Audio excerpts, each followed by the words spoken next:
No. Kevin Seymour was directing that. So, and I love working with Kevin. And yeah, he's always lots of fun. Yeah. Speaking of challenges and characters that are opposite of what you are, and Mary Elizabeth McGlynn, what was it like working on Second Gig? Second Gig. That goes in the shell. Goes in the shell. Oh.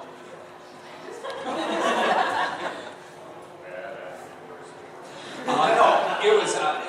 Mary's great. She's always fun to work with. I always get in a real groove when I'm working with Mary, and things go real fast. We don't do a lot of times we don't do second takes. You know, we just get in this groove and we just start knocking it out and bang, bang, bang. And it just all flows really smooth. So yeah, she's really good to work with. Okay, let me talk a little bit about this sheet that I handed out. So what you got is it's a template for characterization. So you've got character classes, classification, which would be like, okay, is this character upper class, lower class, middle class? Is he a thug? Is he a villain? Is he a hero? So that's how you would classify it. So Social class? yeah, social class, any way you could classify somebody. Is he a nerd? Is he a nerd, a geek? Is he, I don't know, something like that. The name, your age's name, size, or age. Age is very important. If you're ever doing an audition, if you just go through these things, just to put it down in writing will sometimes help you. Age, what size is he? Is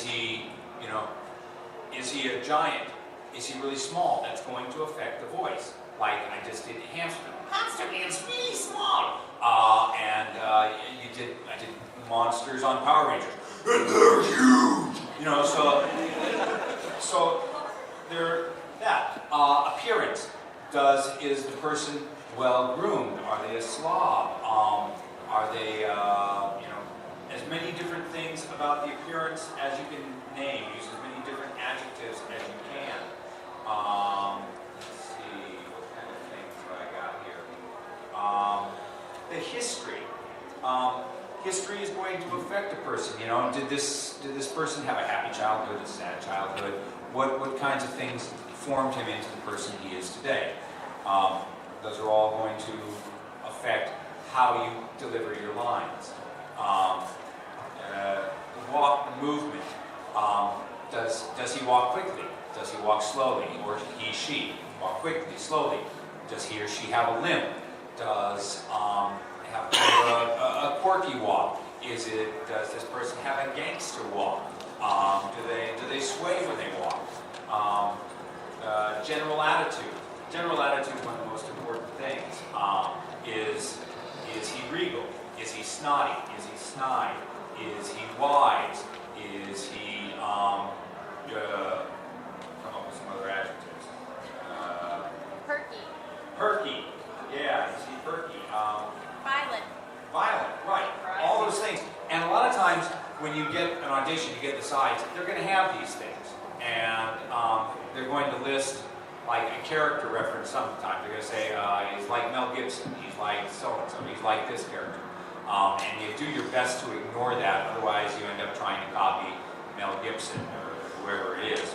But, they feel like they have to put that there. Relationships. What kind of relationships does he have? Does he have close friends? Is he a loner? Is he a mama's boy? Is he, she,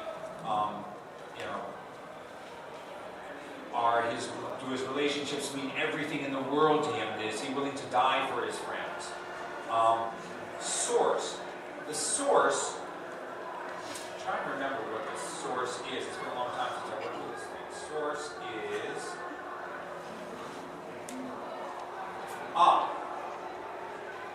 the source is, a lot of people have different emotional sources.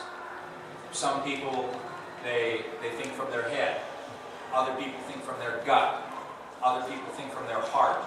Other people think from their groin. So, it's true. So the source of a character is going to have a lot to do with how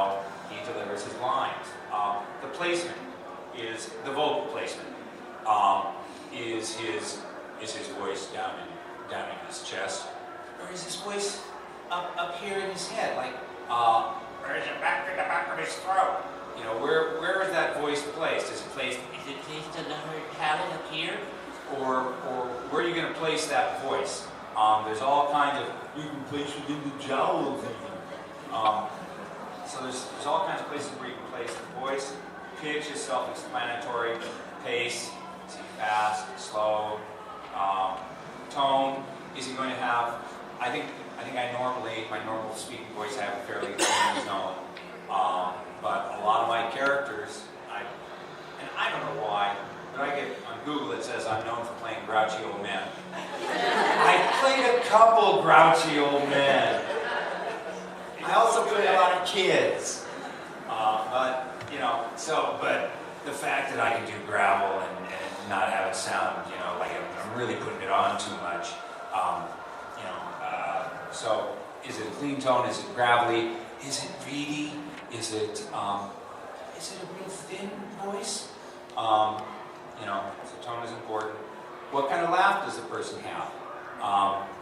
It's because laughing is very, very difficult. Is he going to be a little tee laugh, or is he going to be a big belly laugher? Is he going to have something? Is he going to be a kind of laugh?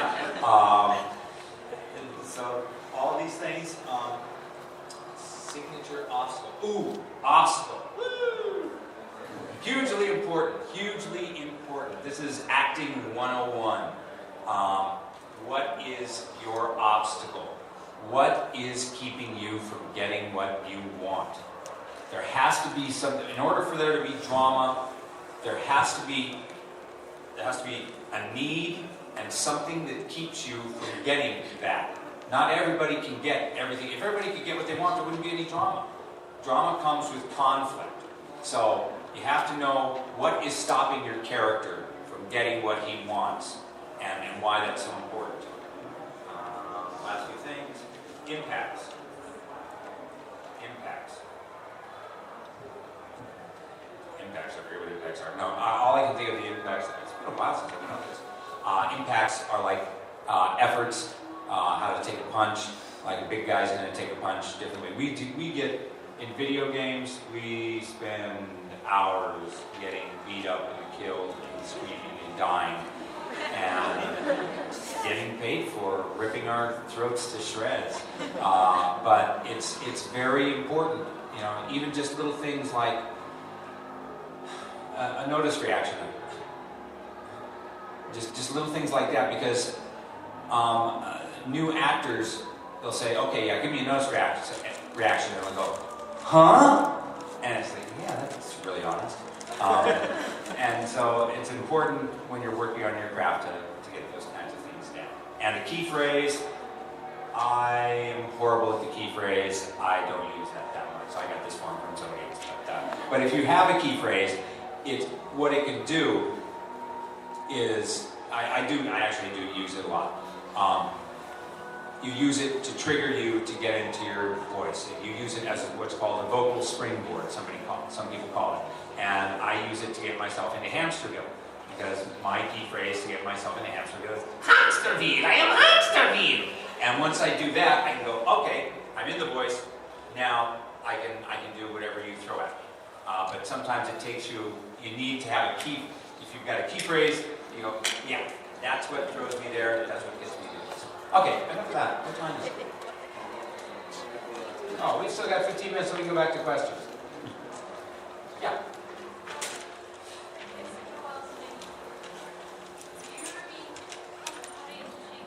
Mm-hmm. That was years and years and years ago, and he's just he's one of those gentle one of those gentle souls who is really nice to play. Not as challenging as some, because his levels didn't change as much as some, but just a lovely role to play.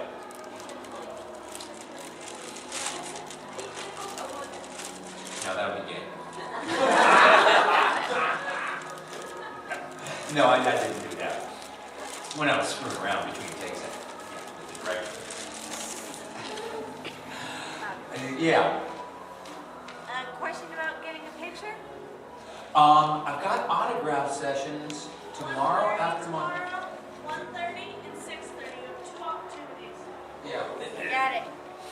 Yeah. What about during that signing? Will we be able to record voices? Will I be able to record voices?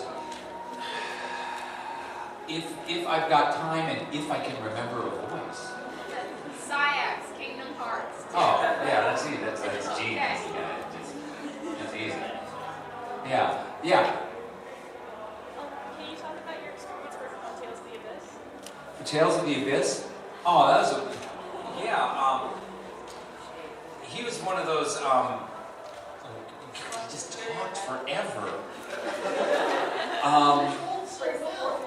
Yeah, the challenge in that was, when you've got that much text, you're not, unfortunately, when you're recording a video game, you're usually just your lines.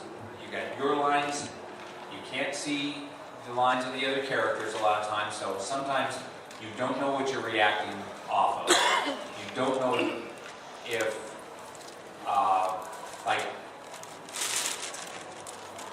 it's important to know what you're reacting off of, but it's also important to know what you're cueing the other actor to do.